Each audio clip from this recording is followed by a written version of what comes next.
Early December 1943, Cairo, Egypt. The pen hovered over the paper as President Franklin Delano Roosevelt prepared to write words that would change the course of military history. His aide, Harry Hopkins, had just returned from a crucial conversation with General George C. Marshall, the man everyone assumed would lead the greatest military operation ever conceived. But Roosevelt could not shake a single thought that had haunted him for weeks. "I cannot sleep at night with him out of Washington." The decision was about to be made, and it would leave America's most aggressive combat general on the sidelines, while a master coordinator who had never led troops in battle would command the invasion of Europe. What none of them knew was that this choice would transform both the nature of command and the very definition of military greatness. The mathematics of supreme leadership were being calculated not in battlefield victories, but in organizational mastery that would prove more decisive than any single general's tactical prowess. The question had been building toward this moment since May 1943, when the Tunisian campaign ended with the surrender of approximately 267,000 Axis soldiers in North Africa. Among the American commanders who had distinguished themselves in that victory was Lieutenant General George Smith Patton, Jr., a man whose name already struck fear into German hearts. At 57 years old, Patton embodied everything Americans imagined when they thought of a warrior general. He wore custom-designed uniforms with polished brass buttons that gleamed in the desert sun. Twin ivory-handled revolvers hung from his hips, not as affectation, but as weapons he knew how to use with deadly precision. His vocabulary could make sailors blush, his temperament could terrify subordinates, and his tactical prowess could destroy enemy armies with a speed that defied conventional military doctrine. Patton's path to this moment had begun decades earlier. Born November 11, 1885, in San Gabriel, California, into a family with deep military roots, young George grew up hearing stories of ancestors who had fought in the Revolutionary War and the Civil War. His grandfather had been a Confederate colonel killed at the Third Battle of Winchester. This heritage shaped Patton's identity from childhood.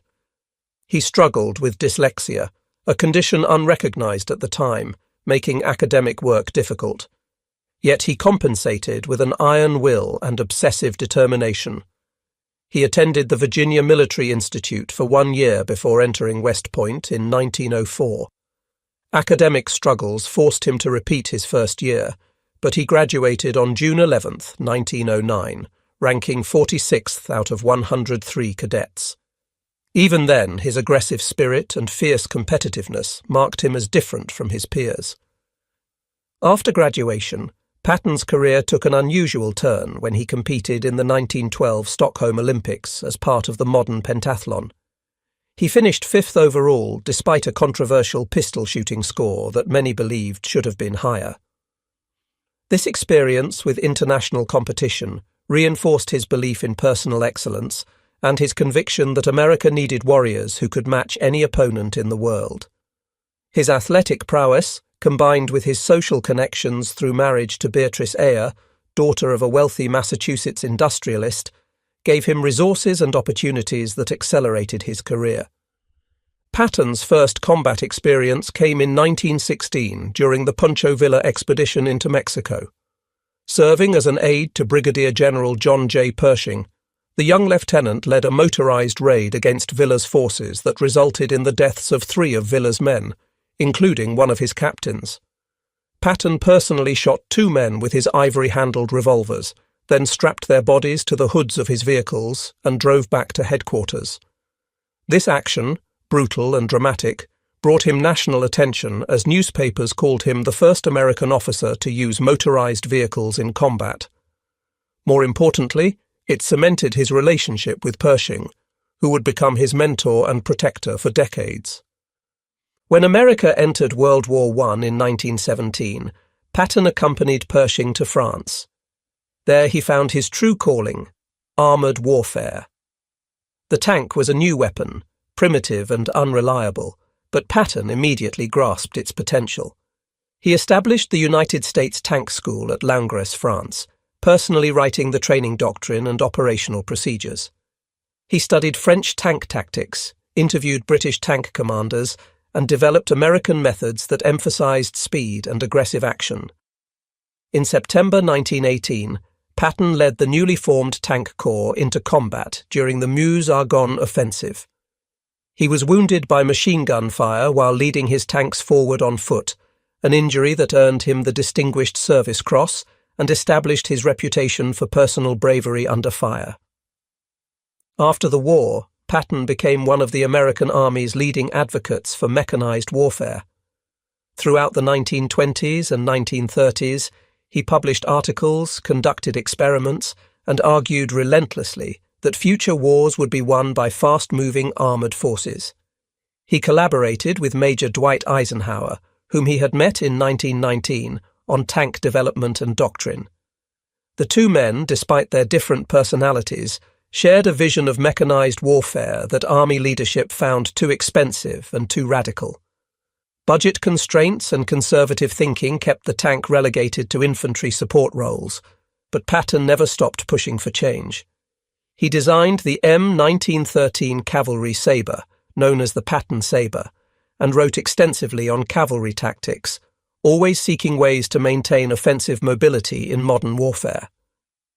By 1940, as war engulfed Europe, Patton's moment had arrived.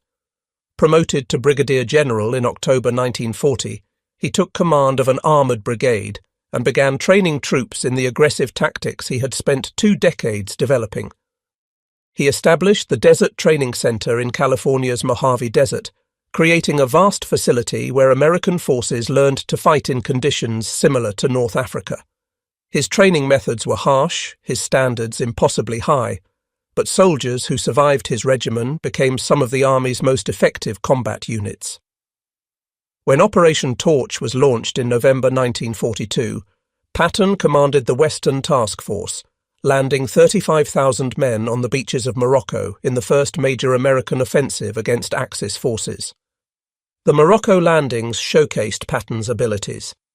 Despite facing Vichy French resistance, rough seas and coordination challenges, Patton's forces secured their beachheads and pushed inland. Casablanca fell within 3 days. The Sultan of Morocco, impressed by Patton's military bearing and success, presented him with the Order of Wissam Alawite, with a citation reading in French, "The lions in their dens tremble at his approach." More importantly, Patton demonstrated that American forces could execute complex amphibious operations and defeat determined opposition. This success earned him promotion to lieutenant general and greater responsibilities in the North African campaign. When American forces suffered their first major defeat at Kasserine Pass in February 1943, it was Patton who received the call to restore order and morale. The battle had been a disaster. German forces under Field Marshal Erwin Rommel had smashed through American lines, inflicting over 6,000 casualties and destroying or capturing substantial equipment. Major General Lloyd Fredendall, the Second Corps commander, had proven inadequate for the task. On March 6, 1943, Patton replaced him and immediately began transforming the demoralized corps. He instituted strict uniform regulations, demanding that every soldier wear a helmet and complete uniform at all times, even far behind the lines. He established rigorous schedules and inspections. He moved constantly through his units, talking to soldiers, examining equipment, checking positions. He demanded aggressive patrolling and offensive action even when on the defensive. Within days, the change was visible. Soldiers stood straighter, responded crisper, fought harder. Patton brought Major General Omar Bradley as his deputy commander, recognizing Bradley's steady competence as the perfect complement to his own flamboyant aggression. Together they rebuilt Second Corps into an effective fighting force. When American forces next engaged the Germans at El Guetar in late March 1943, they held their ground and counterattacked successfully. Patton had proven that American soldiers could match German veterans if properly trained, disciplined and led. This success validated his methods and established him as one of America's most effective combat commanders. The Sicily campaign in July 1943 further enhanced Patton's reputation while simultaneously creating the crisis that would alter his future. Operation Husky, the invasion of Sicily, saw Patton commanding the 7th Army with 90,000 men landing on the island's southern beaches on July 10, 1943. His mission was ostensibly to protect the left flank of British General Bernard Montgomery's 8th Army as it drove north toward Messina. But Patton had no intention of playing second fiddle to the British. When Montgomery's forces bogged down in heavy fighting near Catania, Patton saw his opportunity. Patton launched a lightning campaign westward across Sicily, capturing Palermo on July 22nd in a rapid advance that stunned friend and foe alike. Then he turned his army eastward, racing along Sicily's northern coast toward Messina in direct competition with Montgomery. The race became personal, with both generals driving their forces hard to reach the strategic port first. Patton won, arriving in Messina on August 17, 1943, beating Montgomery by several hours. The victory was militarily questionable, as many argued Patton had chased glory instead of trapping German forces, but it established his reputation as a bold, aggressive commander who achieved objectives others thought impossible. Sicily fell in 38 days, with Allied casualties totaling approximately 24,850. The campaign knocked Italy out of the war and opened the Mediterranean for Allied shipping. But amid this triumph came the incidents that would overshadow Patton's military achievements and fundamentally alter his career trajectory. On August 3, 1943, Patton visited the 15th Evacuation Hospital near Nicosia. Walking through the wards, he encountered Private Charles H. Cool, a 26-year-old soldier from Indiana who had been hospitalized for what doctors diagnosed as battle fatigue or combat exhaustion. The soldier showed no visible wounds. Patton, who believed such conditions represented cowardice, demanded to know what was wrong with the man. When told the soldier was nervous and could not take the shelling, Patton exploded. He slapped Cool across the face with his gloves, called him a coward, and ordered him back to the front immediately. Medical personnel were shocked, but the incident was reported through medical channels and temporarily contained. 7 days later, on August 10th, Patton visited the 93rd Evacuation Hospital. There he encountered 21-year-old Private Paul G. Bennett, another soldier diagnosed with battle fatigue. Bennett had served effectively in combat for 4 years but had reached his breaking point. When Patton asked what the trouble was and Bennett replied he guessed he could not take it, Patton's rage exceeded even his first outburst. He slapped Bennett twice, once so hard that the soldier's helmet liner flew off. Then Patton drew one of his ivory-handled revolvers, waved it at Bennett's head, and threatened to shoot him right there for cowardice. He called Bennett a coward repeatedly, then ordered medical personnel to return the soldier to the front or file charges against him. The doctors and nurses present were horrified, with several submitting reports detailing the general's actions. These reports reached Lieutenant General Omar Bradley, now commanding 2nd Corps, who locked them in his safe out of loyalty to his former commander. But separate reports went through medical channels to the Surgeon General's office, eventually reaching General Dwight Eisenhower on August 16th. Eisenhower faced an agonizing decision. Patton was arguably the Allies' most effective combat general, a man whose tactical abilities and aggressive spirit were considered essential for future operations. But he had assaulted subordinates, threatened to execute a soldier, and violated both military law and basic human decency. The incidents revealed a character flaw, an inability to control his temper that raised serious questions about his fitness for high command. Eisenhower chose a middle path. He sent Patton a scorching letter dated August 17th, stating that while firm measures were sometimes necessary, this does not excuse brutality, abuse of the sick, nor exhibition of uncontrollable temper in front of subordinates. Eisenhower ordered Patton to apologize personally to both soldiers, to the medical personnel who witnessed the incidents, and to every division in his army. Patton complied, though the apologies were painful and humiliating. He visited each division, admitted his actions were wrong, and asked for understanding. Many soldiers respected his willingness to admit error. Others lost faith in him. But the incidents remained secret outside military channels. Until November 21, 1943, when radio broadcaster Drew Pearson revealed the slapping incidents to the American public. The reaction was explosive and divided. Some Americans supported Patton, arguing that war required hard commanders who did not tolerate weakness. Others were appalled, viewing the slappings as evidence of brutality and unfitness for command. Members of Congress demanded explanations. Secretary of War Henry Stimson and Army Chief of Staff George Marshall came under intense pressure to either defend Patton or remove him from command entirely.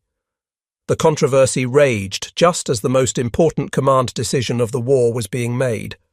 That decision involved not just Patton, but also two other extraordinary military leaders whose careers had taken very different paths. Dwight David Eisenhower had been born on October 14, 1890. In Denison, Texas, into a family of modest means. His father worked as a mechanic at a creamery, and young Dwight grew up in Abilene, Kansas, in circumstances far humbler than Patton's privileged upbringing. Eisenhower attended West Point not from military passion, but because it offered a free college education. He graduated on June 12, 1915, ranking 61st in a class of 164 cadets. That class, later called the class the Stars fell on, would produce 59 generals, but in 1915, Eisenhower seemed an unlikely candidate for greatness. Eisenhower's early career was marked by frustration. When America entered World War I, he desperately wanted combat command, but the Army assigned him to train tank units at Camp Colt in Pennsylvania. He proved exceptionally good at training and organization, establishing an effective tank school that prepared thousands of men for combat. But he never got overseas.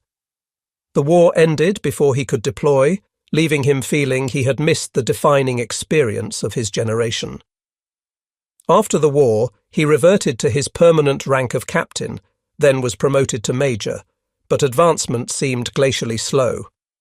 In 1919, Eisenhower participated in the Army's transcontinental motor convoy, a 2-month trek across America that demonstrated the terrible condition of American roads.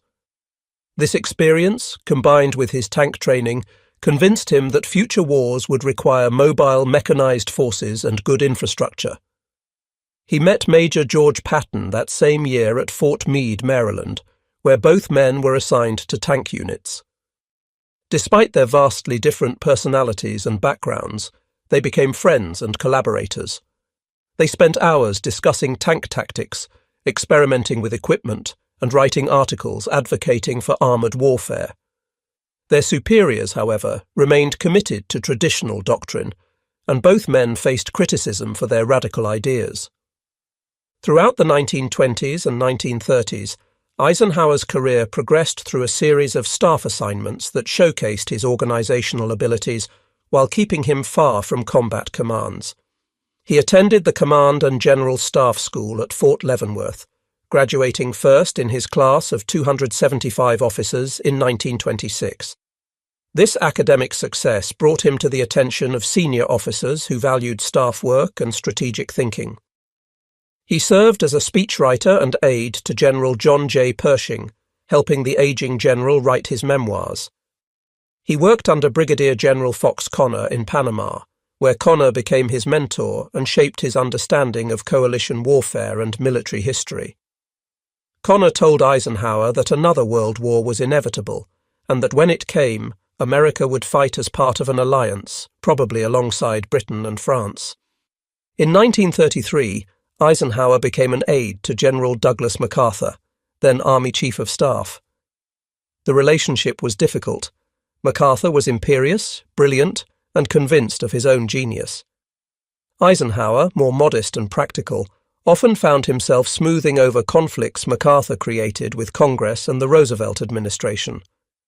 When MacArthur went to the Philippines in 1935 to build that nation's defense forces, Eisenhower accompanied him as his assistant.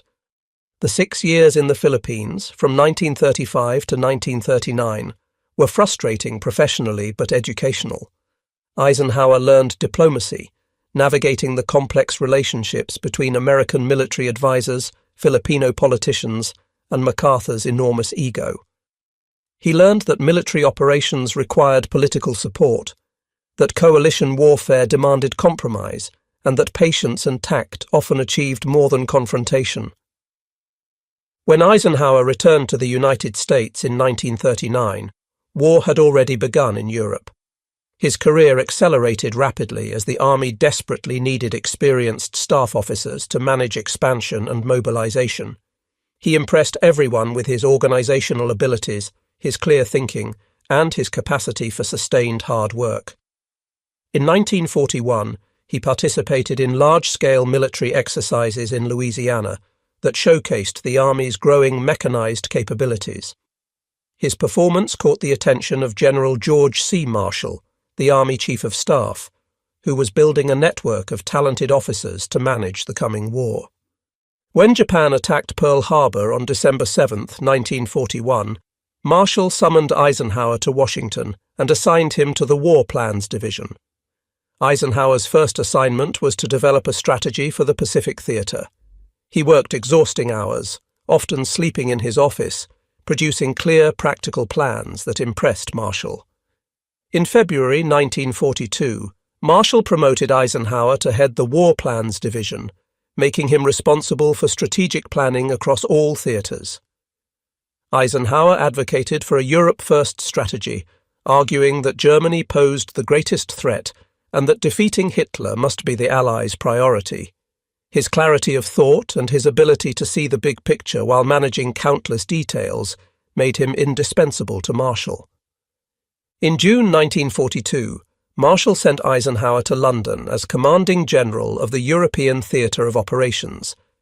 It was an extraordinary promotion for a man who had never commanded troops in combat, but Marshall recognized that Eisenhower possessed unique skills for coalition warfare. Eisenhower's mission was to establish American forces in Britain, maintain alliance cooperation, and plan for an eventual invasion of France. He proved masterful at working with the British. He established rapport with Winston Churchill, gained the trust of British military leaders, and created an integrated Allied headquarters where American and British officers worked side by side. His diplomatic skills, his willingness to compromise on minor points while maintaining firmness on essentials, and his genuine belief in Allied cooperation made him remarkably effective. When Operation Torch was launched in November 1942, Marshall chose Eisenhower as Supreme Allied Commander, despite his lack of combat experience. Torch was politically complex, requiring coordination with French forces of uncertain loyalty while managing British and American commands with different strategic priorities. Eisenhower handled the political complications brilliantly, negotiating ceasefires with French commanders, managing the volatile situation around Admiral François Darlan, and keeping Allied forces focused on defeating the Germans. The campaign succeeded, and Eisenhower's reputation grew. He had proven he could command a coalition in combat operations, even if he personally never led troops in battle. The third man central to the command decision was George Catlett Marshall, born December 31, 1880, in Uniontown, Pennsylvania. Marshall came from a family with Confederate sympathies, his father having been a businessman in Virginia before moving to Pennsylvania. Young George attended Virginia Military Institute, graduating in 1901 as first captain of the Corps of Cadets. He was commissioned as a second lieutenant in the infantry and spent the next 15 years in various assignments that prepared him for high command without anyone recognizing his exceptional abilities. Marshall's first significant opportunity came in World War I when he served as a staff officer with the 1st Infantry Division in France. He demonstrated extraordinary skills in planning and logistics, particularly in organizing the movement of large forces during complex operations. At the Battle of Cantigny in May 1918, the first major American offensive, Marshall's meticulous planning contributed to success. During the Meuse-Argonne offensive, he coordinated the movement of over 600,000 troops and 2,700 guns, one of the largest military movements in history.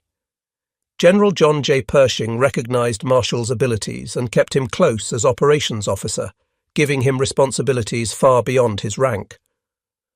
After the war, Marshall spent 2 decades in various assignments that built his reputation within the army while remaining unknown to the public. He served as aide to Pershing, taught at the infantry school at Fort Benning, where he trained a generation of future commanders, and worked in various staff positions that showcased his organizational mastery. He impressed everyone with his integrity, his judgment, and his ability to identify talented officers. He kept a small black notebook where he recorded names of promising young officers, a list that would later provide commanders for World War II. Officers like Omar Bradley, Matthew Ridgway, Joseph Stilwell, and Dwight Eisenhower all came to Marshall's attention years before they became famous. In 1939, President Franklin Roosevelt made the extraordinary decision to promote Marshall over dozens of more senior officers and appoint him Army Chief of Staff. Roosevelt had recognized that the coming war would require not just a military commander, but an organizer who could work with Congress, manage a vast expansion of the armed forces, and coordinate with allies. Marshall took office on September 1, 1939, the same day Germany invaded Poland. The timing was providential. America's army at that moment numbered approximately 174,000 men, ranking 17th in the world, smaller than Belgium's army. The forces were poorly equipped, inadequately trained, and organized for a war that no longer existed. Marshall transformed the American military over the next 6 years through a combination of political skill, organizational genius, and iron determination. He cultivated relationships with Congress, testifying frequently and honestly about military needs. He won massive appropriations for expansion, equipment, and training. He established new training centers across the country, created new divisions, and oversaw the induction and training of millions of men. He promoted talented officers rapidly, bypassing seniority when necessary to put the right commanders in the right positions. He coordinated with the Navy despite inter-service rivalries. He managed relationships with difficult Allied leaders, particularly Churchill, whose strategic vision often conflicted with American priorities. Most importantly for the war's outcome, Marshall became the primary advocate for a cross-channel invasion of France. From 1942 onward, he pushed relentlessly for a direct assault on German-occupied France as the fastest route to defeating Hitler. Churchill preferred a peripheral strategy, attacking through North Africa, Sicily, Italy, and the Balkans, what he called the soft underbelly of Europe. Marshall argued this was strategically unsound, diverting resources from the main effort and prolonging the war. He fought battles within the American military, with the Navy demanding more resources for the Pacific. He battled British planners who remembered the slaughter of World War I and feared another Western Front bloodbath. He finally secured Roosevelt's commitment to a cross-channel invasion in 1943, with a target date of May 1944 for the operation codenamed Overlord. Having conceived the operation, advocated for it relentlessly, and finally secured its approval, Marshall seemed the logical choice to command it. He was America's most respected military leader. Churchill called him the organizer of Allied victory. Stalin trusted him. Roosevelt relied on him absolutely. The British would accept him as supreme Allied commander, despite their preference for one of their own commanders. Pershing, now in his 80s, wrote to Roosevelt urging Marshall's appointment. Members of Congress expected it. Military historians assumed it. Marshall himself, however, never campaigned for the position. When asked his preference, he consistently replied that the president must decide what was best for the country, not what was best for George Marshall. Roosevelt faced an agonizing choice. Marshall deserved the command. His strategic vision had shaped Allied strategy. His organizational abilities were unmatched. But Marshall's value in Washington was irreplaceable. He coordinated the global war effort across multiple theaters. He managed relationships with Congress, ensuring continued support and appropriations. He worked with the British chiefs, the Navy, and difficult personalities like Douglas MacArthur, who commanded in the Pacific. He maintained the industrial mobilization that provided weapons and supplies. Admiral Ernest King and Admiral William Leahy, members of the Joint Chiefs of Staff, strongly opposed removing Marshall from Washington, arguing that no other officer could perform his essential functions. The conferences in Cairo and Tehran in November-December 1943 brought the decision to a head. Stalin demanded to know who would command Overlord, suspecting Anglo-American delays and wanting assurance that the invasion would actually happen.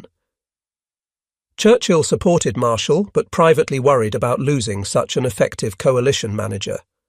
Roosevelt wrestled with the decision, torn between rewarding Marshall's service and maintaining his irreplaceable contribution in Washington.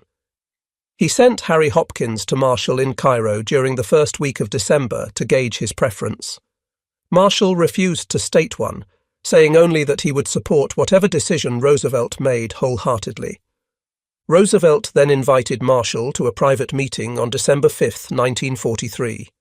According to Marshall's later recollection, Roosevelt, after considerable hedging, asked directly what Marshall wanted to do. Marshall gave the same answer. Personal feelings could not matter when the issue was too important to the nation. Roosevelt reportedly replied, "I feel I could not sleep at night with you out of the country." The president had made his decision. Marshall would remain as Army Chief of Staff, coordinating the global war. Someone else would command Overlord. On December 7, 1943, exactly 2 years after Pearl Harbor, Roosevelt informed Eisenhower of his appointment. The message was characteristically brief and informal. "Well, Ike, you are going to command Overlord." Eisenhower was stunned. He had assumed Marshall would receive the command and had been preparing to return to Washington to take over Marshall's position as Chief of Staff. Now he faced the greatest military responsibility in history. That same day, Marshall wrote a note to Stalin and Churchill informing them of Eisenhower's appointment. Marshall sent Eisenhower a copy with a brief handwritten message. "Dear Eisenhower, I thought you might like to have this as a memento. It was written very hurriedly by me as the final meeting broke up yesterday, the President signing it immediately. GCM." The decision made profound sense once its logic became clear. Overlord was not primarily a tactical operation requiring battlefield genius. It was the most complex organizational challenge in military history, requiring coordination of forces from multiple nations with different command structures, strategic priorities, and tactical doctrines. The operation would involve over 3 million men, nearly 7,000 ships, 11,000 aircraft, and countless supporting elements. Success would depend on diplomatic skill in managing alliance politics, organizational mastery in coordinating complex movements, strategic vision in seeing how tactical operations fit into larger objectives, and the ability to make subordinates from different nations work together effectively. Eisenhower possessed exactly these qualities. His natural charisma made him universally liked. British troops trusted him. Churchill respected him despite their occasional disagreements. Even Charles de Gaulle, notoriously difficult and suspicious of Anglo-American intentions, found Eisenhower acceptable. Eisenhower's strategic thinking encompassed not just military operations, but political consequences, economic factors, civil affairs, and public opinion. He understood that modern war was as much political as military. He had proven in North Africa and Sicily that he could manage complex coalitions under combat conditions. Most crucially, he had developed a leadership style that made subordinates feel valued while maintaining absolute authority. He listened to criticism, admitted mistakes, and learned continuously. These qualities made him ideal for supreme command of a coalition where unity of effort mattered more than tactical brilliance. As Eisenhower established his headquarters in London in January 1944, he immediately confronted challenges that validated Roosevelt's judgment. The first involved command structure. The initial plan, developed under British Lieutenant General Frederick Morgan, called for a 3-division assault on a narrow front. Eisenhower, reviewing the plan, immediately recognized it as inadequate. He insisted on expanding to 5 divisions landing on a broader front, giving more flexibility and reducing vulnerability to German counterattack. This expansion required more landing craft, more air support, more supplies, all of which were in short supply. Eisenhower had to negotiate with Churchill, with the combined chiefs of staff, and with naval commanders to secure the resources needed. His diplomatic skills and his ability to make compelling arguments won agreement for the expanded operation. The second challenge involved ground commanders. British General Bernard Montgomery would command all ground forces during the initial assault, including both British and American armies. This arrangement pleased the British, but created resentment among some American generals who viewed Montgomery as cautious and arrogant. Eisenhower made the system work by clearly delineating responsibilities, giving Montgomery operational control during the landing phase, while planning to shift authority to American commanders once the breakout occurred. He managed Montgomery's difficult personality, deflected criticism, and kept the coalition functioning effectively. The third and most sensitive challenge was Patton. Despite the slapping incidents, despite the controversy, despite the public outcry, Eisenhower and Marshall both recognized that Patton's combat skills would be essential once mobile warfare began. The question was what to do with him until that moment arrived. Eisenhower's solution demonstrated strategic creativity. Patton would command Third Army, which would be activated only after the invasion succeeded and a breakout occurred. Until then, Patton would serve as the centerpiece of the most elaborate deception operation in military history. Operation Fortitude was conceived to mislead German intelligence about where and when the invasion would occur. The concept was simple. Make the Germans believe the main invasion would strike Pas de Calais, the narrowest point of the English Channel and the obvious choice for a cross-channel assault. The Allies would actually invade Normandy, which offered better beaches and room for manoeuvre, but the Germans must continue believing Calais was the target even after Normandy landings began. This deception required creating a fictional army that appeared to be preparing for invasion. The Phantom Force was designated 1st United States Army Group, abbreviated FUSAG. It existed only on paper, in fake radio transmissions, in dummy equipment positioned around Dover and southeastern England, and in reports from German spies who were actually British double agents. But FUSAG needed a commander whose appointment would seem logical and whose reputation would make the threat credible. There was only one choice.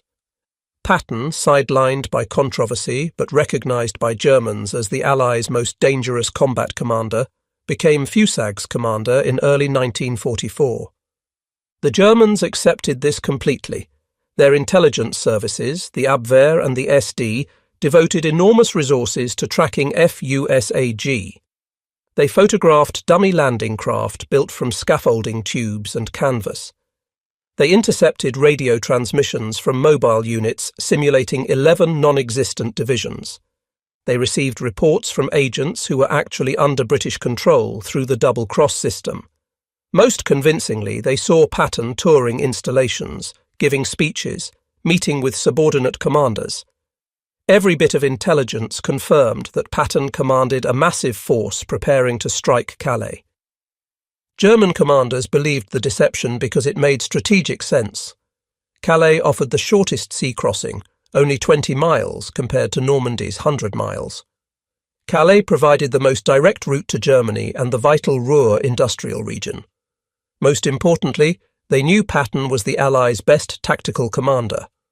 German Field Marshal Gerd von Rundstedt, when later asked about Allied commanders, stated that Patton was your best.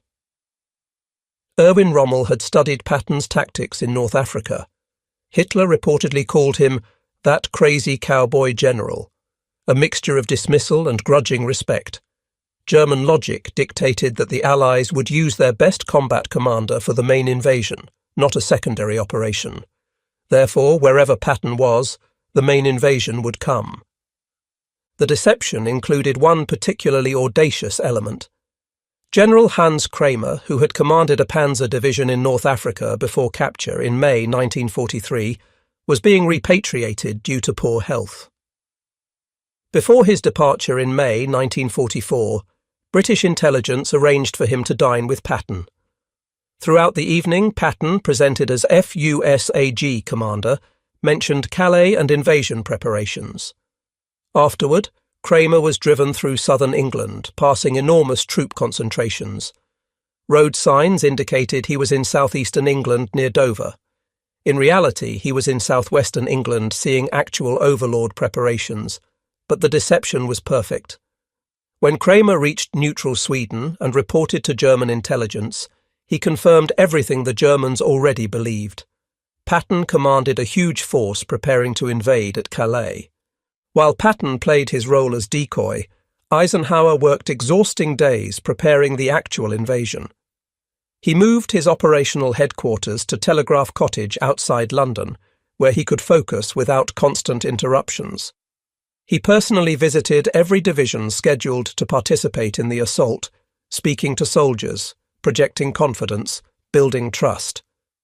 By June 1944, he had visited all American, British and Canadian assault units, often spending hours talking with men who would carry out his orders. Soldiers responded to his genuine warmth and obvious concern for their welfare. They saw not a distant commander, but a leader who understood what he was asking them to do. Eisenhower also made the hardest decisions a commander faces. He approved the airborne assault despite predictions of 70% casualties for paratroops dropping behind enemy lines. He understood the risk, but recognized that without airborne forces securing the invasion flanks, the entire operation might fail. He wrestled with weather, as D-Day was originally scheduled for June 5th, but terrible storms forced postponement. His meteorologists predicted a brief improvement on June 6th, followed by more bad weather. If the invasion did not go on the 6th, it would need to wait 2 weeks for proper tides and moon phases, or possibly until July. The delay would compromise security and give Germans more time to strengthen defences. Eisenhower made the call, go on June 6th. He later wrote that it was the loneliest decision of his life.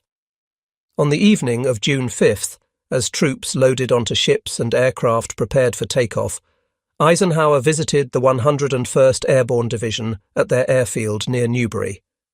These paratroopers would drop into Normandy hours before dawn, securing bridges and road junctions. Their casualties were expected to be severe. Eisenhower walked among them, talking quietly, joking about fishing, asking about hometowns.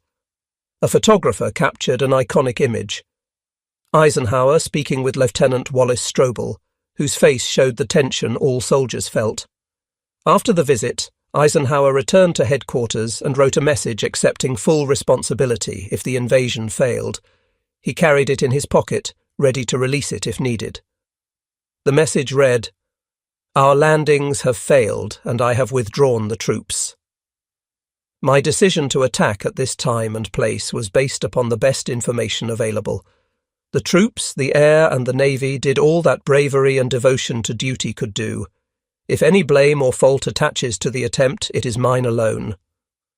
June 6, 1944, dawned with clearing skies over the English Channel. At 6:30 in the morning, American, British and Canadian soldiers stormed 5 beaches across 50 miles of Normandy coastline. The assault involved nearly 7,000 vessels, including warships, landing craft, transports and support ships. Over 11,000 aircraft provided air support.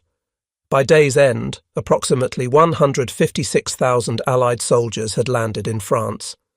Casualties totaled roughly 10,000, with Omaha Beach accounting for most American losses, where fierce German resistance nearly threw attackers back into the sea. But the invasion succeeded. By midnight, Allied forces held their beachheads.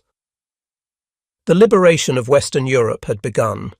Eisenhower's careful planning and diplomatic skills had produced success. The expanded assault front prevented German forces from concentrating against a single point. The airborne drops, despite heavy casualties and scattered deployment, confused German commanders and delayed reinforcements. Naval gunfire provided crucial support to struggling infantry. Air superiority prevented German aircraft from attacking vulnerable ships and troops. Most critically, the deception worked perfectly. As fighting raged in Normandy, Hitler refused to commit his armoured reserves, convinced the real invasion would still come at Calais. The German 15th Army remained near Calais, waiting for Patton. For 7 weeks after D-Day, substantial German forces stayed at Calais instead of reinforcing Normandy. British double agents, particularly Juan Pujol Garcia, codenamed Garbo, continued sending messages through German intelligence networks describing Fusag's preparations and explaining why the Calais invasion was delayed. Hitler believed these reports. He kept armoured divisions that might have crushed the Normandy beachhead waiting for an invasion that would never come. The Allies had hoped the deception might buy them 2 weeks. It bought them 7. Every German division at Calais was one fewer in Normandy, a strategic advantage worth dozens of tactical victories. Patton learned of the Normandy invasion like everyone else, by listening to BBC radio on the morning of June 6th. He was devastated. Despite understanding his role in the deception, despite knowing his importance to the plan, he felt he was missing the greatest military operation in history. He wrote to his wife Beatrice, "It is hell to be on the sidelines and see all the glory eluding me, but I guess there will be enough for all." To his son George at West Point he wrote, "This group of unconquerable heroes whom I command are not in yet, but we will be soon. I wish I was there now, as it is a lovely sunny day for a battle, and I am fed up with just sitting." But Patton's absence was his greatest contribution. His reputation alone, his role as phantom commander of a fictional army, tied down German reserves and convinced Hitler that Normandy was a diversion. It was history's greatest irony. Patton achieved his most strategically important victory in a battle where he played no active role. His mere reputation, exploited brilliantly by Allied intelligence and Eisenhower's strategic vision, accomplished more than any tactical manoeuvre. On August 1st, 1944, after 2 months of fierce fighting in Normandy, Patton's Third Army officially became operational. The moment he had waited for had arrived. Operation Cobra, launched on July 25th, had finally broken German defensive lines west of St. Lo. Through that breach poured Patton's armoured divisions in a campaign of speed and aggression that stunned the German High Command. Patton employed tactics he had spent decades developing. His forces moved faster than German commanders thought possible, appearing in unexpected places, surrounding enemy units before they could react. The Third Army's advance across France became legendary. Patton's forces raced west into Brittany, then wheeled east toward Paris, then turned northeast toward the German border. By August 25th, American troops were entering Paris. By month's end, Third Army had liberated most of Brittany, closed the Falaise Gap trapping German forces, and captured dozens of towns and thousands of prisoners. Patton's armoured divisions advanced so rapidly that airborne units complained he kept overrunning their planned drop zones. In 30 days, Third Army covered ground that planners had estimated would require 6 months. The advance finally halted at the end of August when supply lines simply could not keep up. Gasoline consumption exceeded delivery capacity by enormous margins. Eisenhower faced a strategic choice. He could concentrate all available fuel and supplies on Patton, letting Third Army drive deep into Germany while other forces marked time. Or he could distribute resources across a broad front, allowing all Allied armies to advance steadily, but preventing any single deep penetration. Eisenhower chose the broad front strategy, believing it safer and more likely to achieve lasting success. Patton was furious, convinced he could have reached Berlin by Christmas if given supplies. The debate over broad front versus narrow thrust would continue for decades, but Eisenhower's decision reflected his strategic responsibility for the entire campaign, not just a single army's success. In December 1944, Eisenhower's strategic judgment was tested when Germany launched its final major offensive. Hitler had secretly assembled forces for a massive attack through the Ardennes forest, gambling everything on a desperate attempt to split Allied armies and recapture the vital port of Antwerp. On December 16th, 3 German armies struck American lines held by thinly stretched forces. The attack, later called the Battle of the Bulge, created a crisis requiring Eisenhower's finest performance as Supreme Commander. Within hours, Eisenhower was organizing the Allied response. He recognized immediately that the German attack, while dangerous, represented an opportunity if handled correctly. German forces were advancing beyond their supply lines, exposing themselves to counterattack. Eisenhower rushed reinforcements to threatened sectors, gave ground where necessary to preserve forces, and coordinated American, British, and French units to contain the penetration. Most crucially, he turned to Patton with an assignment that seemed impossible. The 101st Airborne Division was surrounded at Bastogne, a critical crossroads town. If Bastogne fell, German forces could push westward toward Antwerp. Eisenhower needed Patton to disengage from his current operations, pivot Third Army 90 degrees north, and attack into the southern shoulder of the German Bulge to relieve Bastogne. On December 19th, Eisenhower met with Patton and Bradley at Verdun to coordinate the response. When Eisenhower asked when Patton could attack, Patton replied he could move on December 22nd. Eisenhower, skeptical that an entire army could redeploy so quickly, called the estimate fatuous. But Patton was not exaggerating. He had anticipated this possibility. His intelligence officer, Colonel Oscar Koch, had predicted the German offensive through careful analysis of enemy movements. Patton had already directed his staff to prepare contingency plans. When he returned to headquarters in Nancy, he simply called his chief of staff and gave the code word for the operation they had already planned. Third Army executed one of the fastest and most complex maneuvers in military history. Patton attacked on December 22nd, driving 3 divisions north through blizzards and frozen ground toward Bastogne. Despite terrible weather, despite German resistance, despite supply challenges, Third Army kept moving. On December 26th, elements of the 4th Armoured Division broke through to Bastogne, linking with the surrounded paratroopers. Reinforcements followed. By January's end, Allied forces had pushed German troops back to their start lines. The Bulge had been eliminated. Germany's last gamble had failed.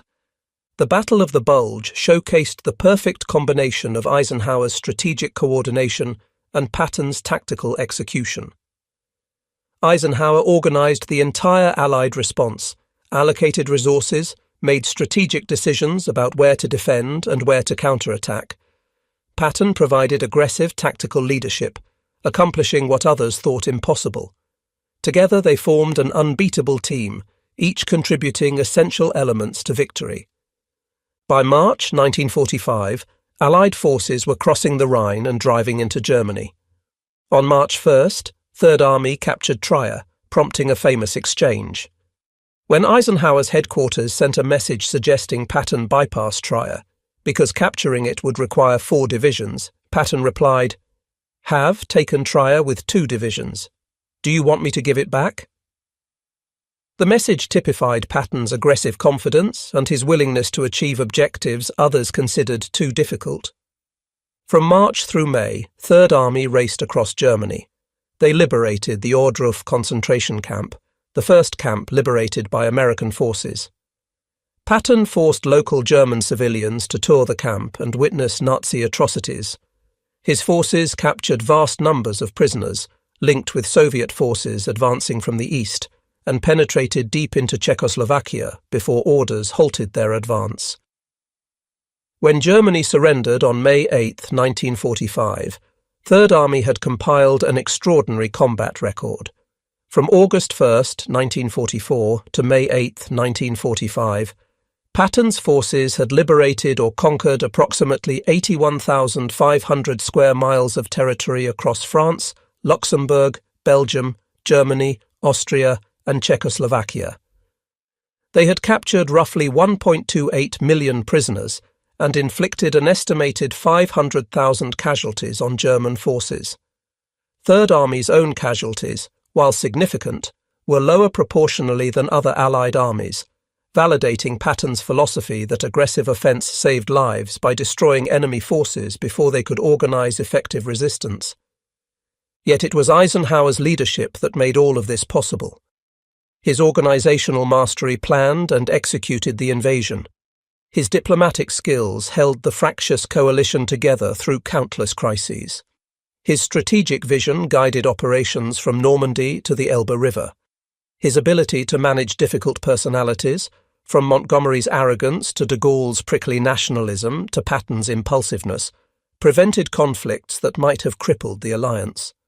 His willingness to make hard decisions, from approving high-risk operations to choosing invasion timing to coordinating responses to unexpected crises, proved him the ideal supreme commander.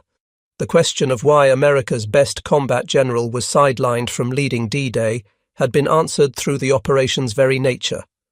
Overlord did not require a battlefield tactician. It required a coordinator, a diplomat, a strategic thinker who could manage the most complex military operation ever attempted. Patton was indeed America's finest tactical commander, perhaps the greatest of the war. But Overlord required different qualities.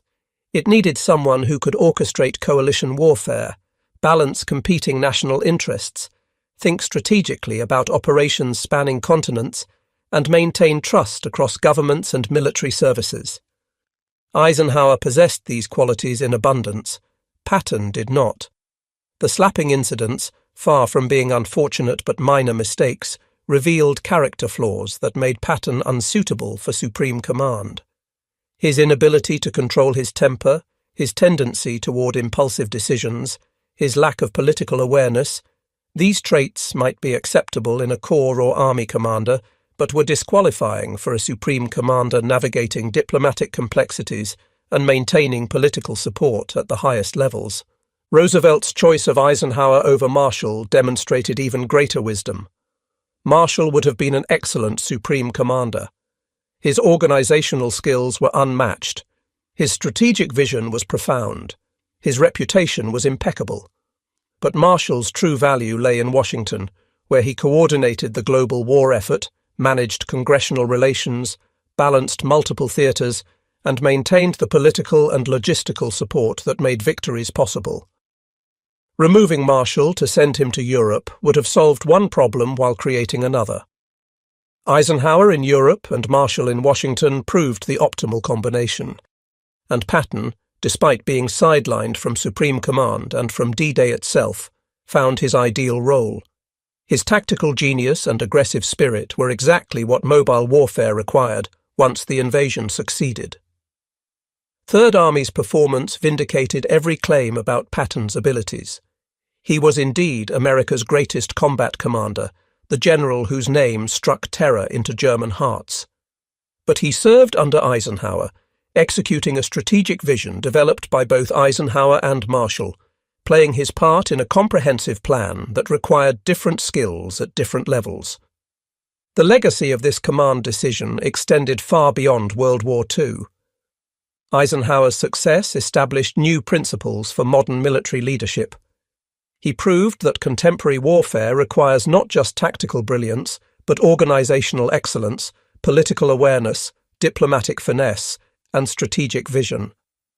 These qualities became standards for senior military leadership in subsequent decades.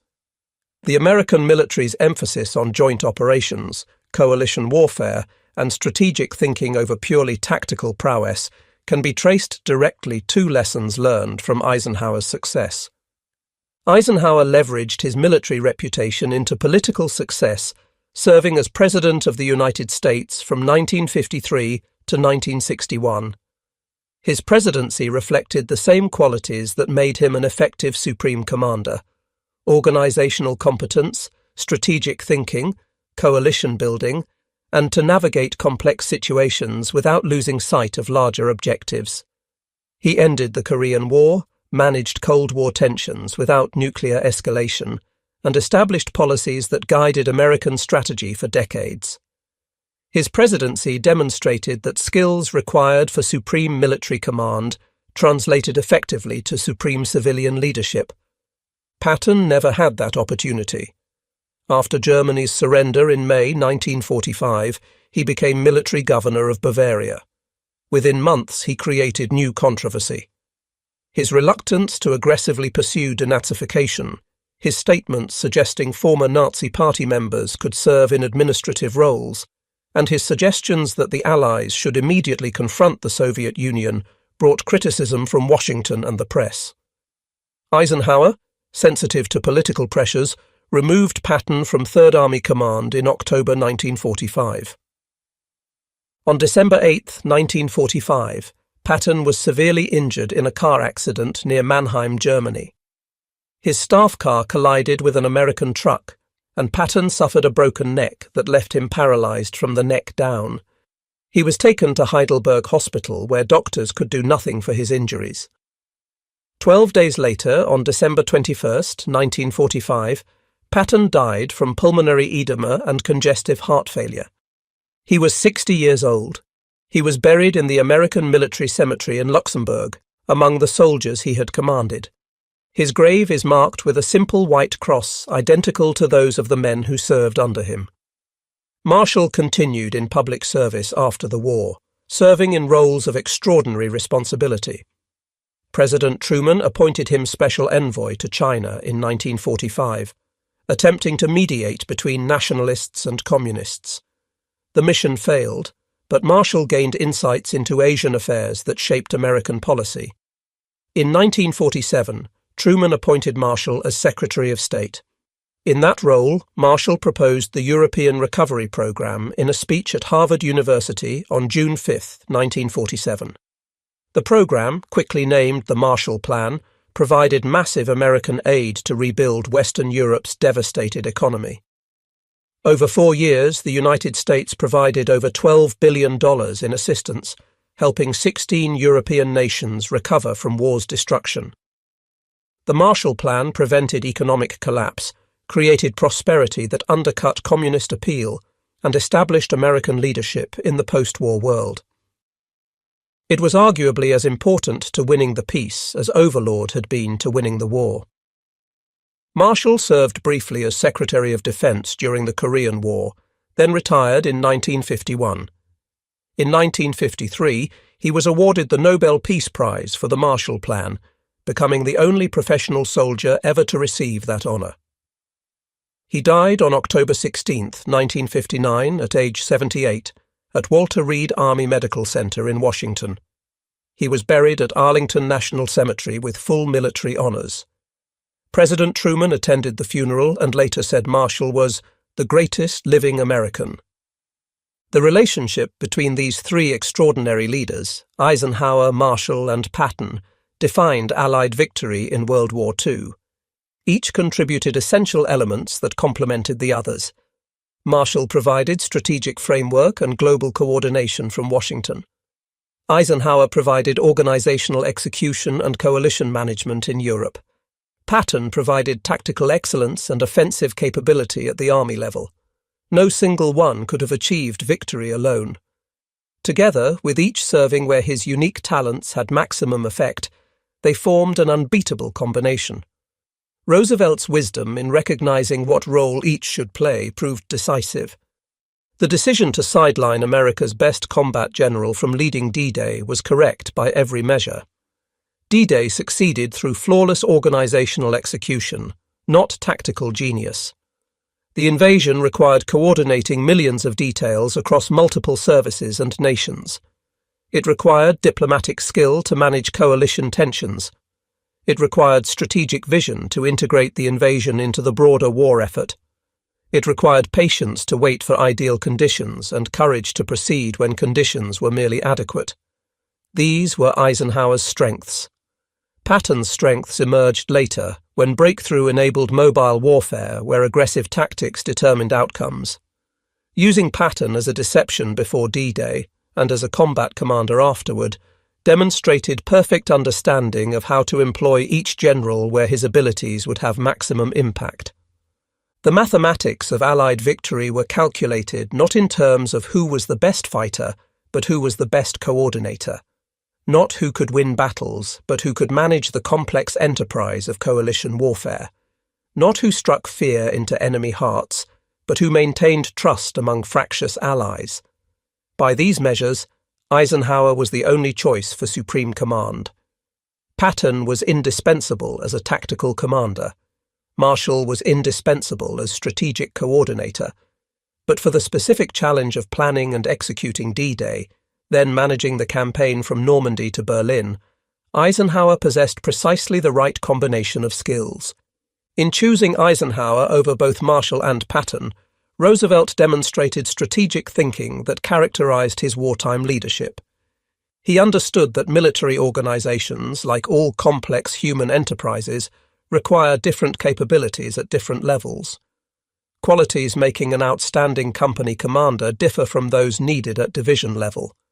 Qualities making an excellent corps commander differ from those required at army level. And qualities needed for supreme command are different still. Roosevelt recognized that Overlord required supreme organizational and diplomatic capabilities more than supreme tactical abilities. He chose accordingly. The result was the liberation of Western Europe and the defeat of Nazi Germany.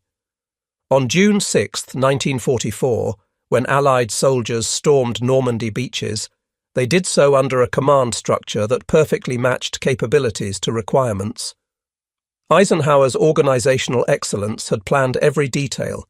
His diplomatic skills had maintained coalition unity. His strategic vision had identified the right approach.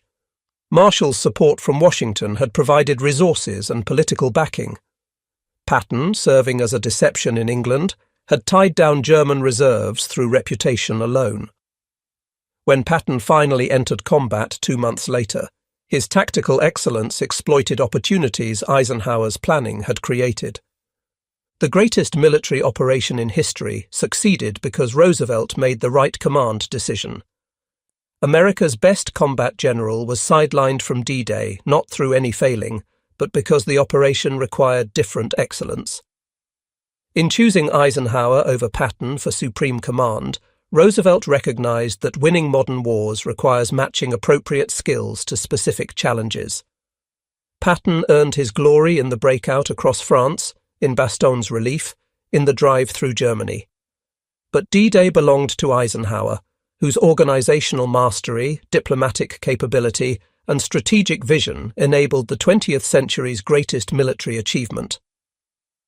The decision to sideline Patton was not rejection, but recognition that supreme command required different talents Eisenhower possessed in exceptional measure. Both men, serving where their unique abilities had maximum effect, contributed decisively to Allied victory. The wisdom of Roosevelt's choice was proven by results: Europe's liberation, Nazi tyranny's defeat, and establishment of democratic peace enduring 8 decades. That legacy stands as testament to the principle that great leadership requires not just courage and tactical skill, but wisdom to place the right person in the right role at the right time. Roosevelt possessed that wisdom. His decision to sideline Patton from leading D-Day while giving supreme command to Eisenhower changed military history and shaped the modern world.